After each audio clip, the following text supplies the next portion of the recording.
m'adresse à tous les Français qui sont angoissés par la montée du chômage, angoissés par le risque de perdre leur emploi et qui se disent comment on va s'en sortir.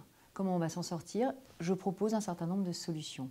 Je pense que l'opposition, après un an de gueule de bois, aujourd'hui, doit être vraiment en train de tracer les voies de l'avenir et expliquer comment on sort des 35 heures, comment est-ce qu'on réforme l'école, comment est-ce qu'on fait pour qu'à la fin du mois, il y ait un plus gros salaire sur la feuille de paye.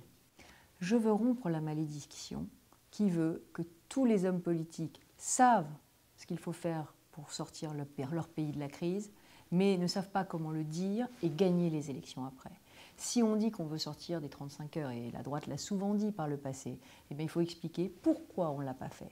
Et c'est ce que nous demandent les Français. Les Français dans la rue, sur les réseaux sociaux, dans les meetings, qu'est-ce qu'ils me disent? Ils me disent « Et maintenant, qu'est-ce que vous proposez ?» Et dès que je fais une proposition, on va réformer le bac, on va fusionner le département et la région, on va réformer la formation professionnelle, eh bien tout de suite ils me disent « Pourquoi vous ne l'avez pas fait avant ?» Alors, et qu'est-ce qui nous dit que vous allez le faire après?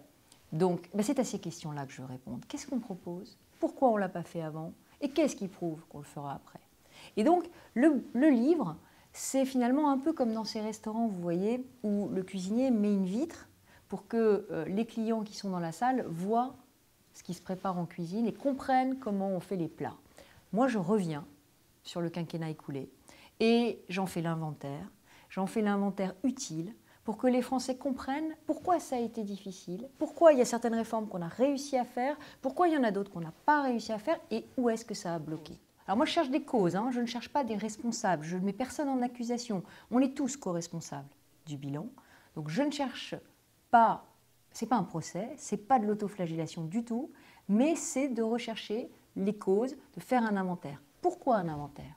Parce que si vous réfléchissez, aujourd'hui la gauche au gouvernement, eh bien, elle est en train d'être ligotée par ces totems. La retraite à 60 ans, la baisse du temps de travail, les emplois jeunes, la décentralisation.